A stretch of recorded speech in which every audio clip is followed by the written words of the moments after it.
or visit fountaingroveinns.com. Welcome back. You're listening to the Cindy Laverty Show on CRN Digital Talk Radio. Thanks for joining us today. My guest is in studio with me, Angela Schaefers, and we're talking about Your Story Matters. I encourage you to check out her brand new, beautiful website at yourstorymatters.net. And she encourages all of you to participate. It's a community website, right, Angela? Yes, it is. Okay, great.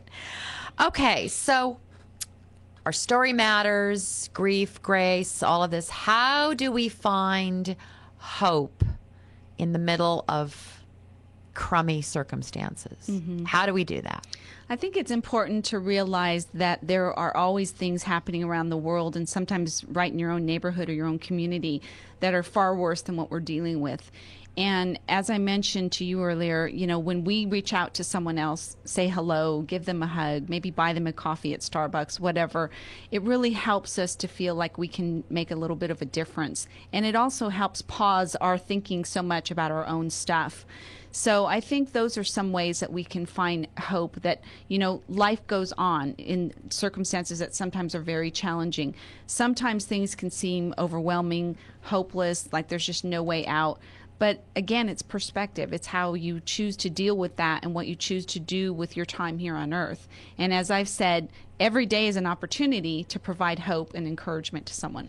Right, and you don't have to be like a big superstar either to live out your life's purpose. No, you don't. Absolutely. Anybody can do that. In fact, everybody should be doing that, because really, you're selling yourself short if you're not living your purpose. Yeah. And I know it's not easy just to wake up one day and to know what your purpose is and then to follow that path, but it is doable.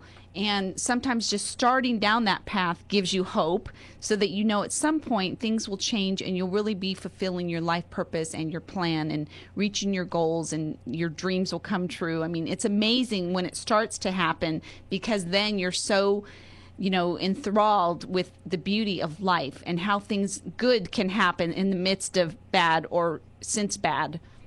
Yeah, and I would also say that I think part of that is that you have to wake up to what appears to you, you know, on our life journey. I mean, if we keep going through life telling ourselves the same old story, it's hard to see what keeps showing up for you. That's right. I mean, and I think I'm a perfect example of that. Maybe you are too. It's like, you know, you keep getting hit over the head with the same thing. It's like, okay, I get it. I need to do something with this, whether I think I do or not. Absolutely. I think when it's like you mentioned earlier, being stuck, when you're stuck, it's because you're doing or saying the same thing again and again. Yeah. You know, it doesn't create change. And if it's ending up in a result that isn't helping you or fulfilling your life purpose or serving you, then of course it's wasting your valuable time. And that is hard. I mean, because we get caught up in life. Bills need to be paid. We might have children, a spouse. That reminds me. Yes, they do. Right? All these things. But I encourage people to pause at least once a day and say, you know, what's life really all about? Get quiet. Get quiet. Take some deep breaths and calm yourself and try and figure out what really matters the most to you. So maybe we need to say that your story matters because it also helps you find your new story.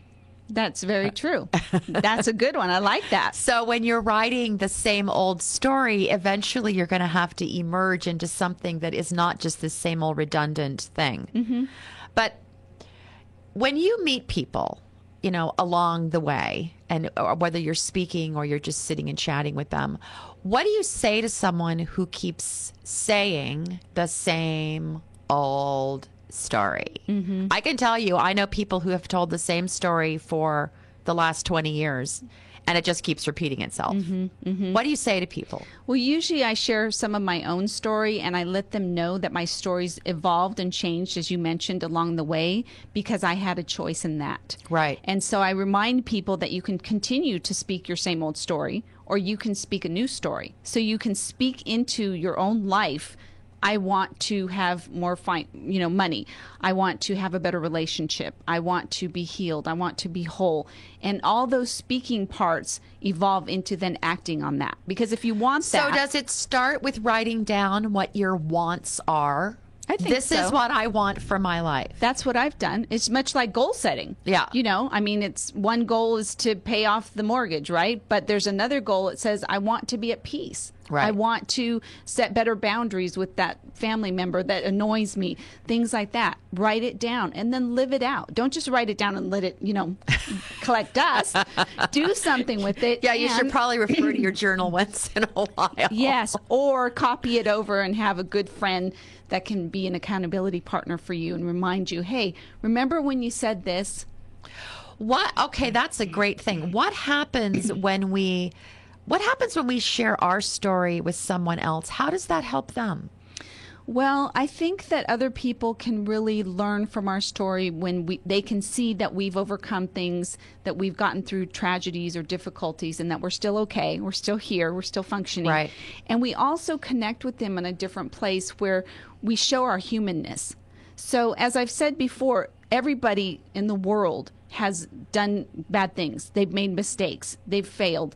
They've been through hurtful situations. It doesn't not touch anyone.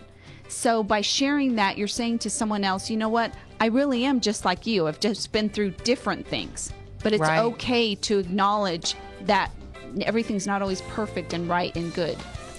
Your daughters are very lucky to have I you. have a for son. mom. Actually, you have a two son. girls and a son. 2 girls and a son. I'm sorry. That's okay. Well, they're very lucky to have you as a Thank mom, you. and the world is very lucky to have Angela Schaefers as a part of it. So this has just been such a joy for me. I'm so glad you were in California and able to come to the studio. Angela, thanks so much for joining me. You can find Angela at yourstorymatters.net. I'm Cindy Laverty. I'll be right back after this break.